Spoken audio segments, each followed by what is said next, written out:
Hello students, we are starting with the chapter of private sector in India. As you all know, what is a private sector? All those industrial units which are owned and managed by the private individuals with the sole motive of earning profits is the private sector. India is a mixed economy. Mixed economy means there is a presence of two sectors. One is private and other is public. Basic and heavy industries, they were left for the public sector, and consumer industries and agriculture, they were left to the private entrepreneurs. Private sector is divided into three categories. First is large scale, second is small scale, and third is unorganized production units. And the categories into which they are divided depends upon the capital invested. Okay, the amount of capital invested in the plant and machinery. The next is the growth of private sector in India, how they are growing in India. First of all, increase in the number of private sector companies, as it is visible from the table that in 1957, there was around 19,000 private sector companies, and in 2016, it rose to around 11 lakh private sector companies. Increase in the employment, private sector companies have started giving employment opportunities to a lot of people. Around 80% population is employed in the private sector in one form or the other. Increase in the factor income earned. Factor income is earned basically in the form of wages, rent, interest, and profit. Then growth of SSIs, different SSIs. In 1986-87, there were around 15 lakhs, which rose to 5 crore in 2015. Then growth of big business houses. Different big business houses like Tata, Birla, Reliance, DLF, ITC, these all are private entrepreneurs which have seen a tremendous growth in these years. What are the reasons for the growth of private sector? We have seen a lot of increase in the private sector companies, paid up capital, big business houses are developing. What are the basic reasons behind their growth? First of all, different tax incentives are given by the government under Income Tax Act, like tax holidays, tax rebates, subsidies.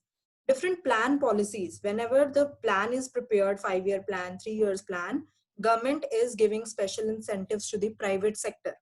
Shelter from the government under the development of indigenous plan policy.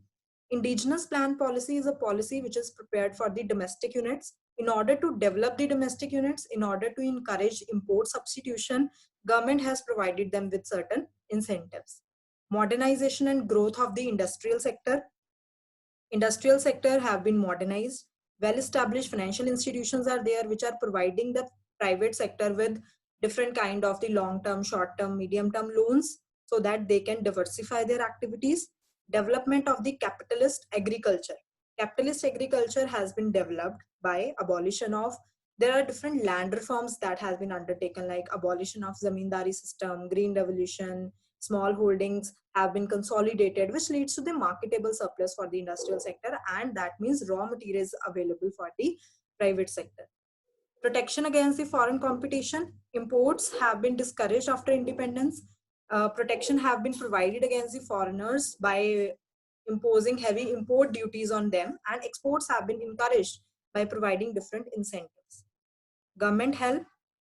Government has started going into partnership with the private sector in the form of public-private partnership. Basically, it is done for the infrastructure projects, construction projects.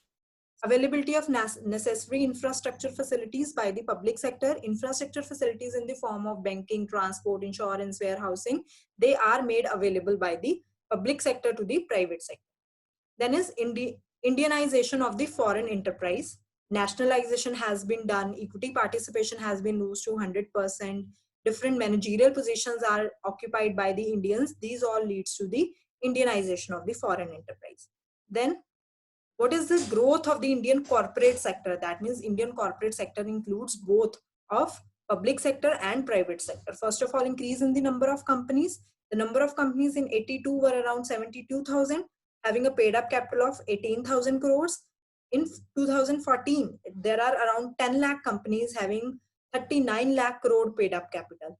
And most of the companies are non-government companies. Non-government company means private companies. 99% are the private companies and only 1% are the government companies. Then is dominated by the small and medium sized companies. Most of the companies are small and medium size, having paid up capital of less than 10 crore. Small are those having capital of up to 1 crore. Medium are from 1 crore to 10 crore. And only 2% companies are there having capital of more than 10 crore. Area of operation.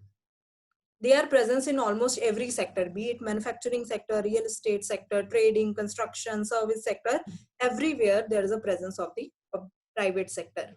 It consists mainly the companies limited by shares. Three types of companies are there: limited by shares, limited by guarantee, and unlimited companies. Limited by shares are those they have to pay only the unpaid amount at the time of liquidation. Limited by guarantee means they have to pay the amount guaranteed by them. Unlimited are those they have to use their personal assets also in order to pay the obligations of the company. Then here around 99% are the companies which are limited by the shares. Then what is the role of government in improving the private sector? Time to time, government has given a lot of incentives to the growth of the private sector. First is financial assistance. SIDBI, NABARD, Exim Bank, IFCI, different banks have been set up by the government in order to provide them financial assistance. Increase in the area of private sector. Earlier, around 17 companies were reserved for the public sector, but now only two industries are there which are reserved for the public sector. Liberal licensing, only 5 industries require license relating to alcoholic products, industrial explosives, tobacco products. Earlier, more than 5 industries were there. Almost every company requires a license, but now they have restricted to 5 only.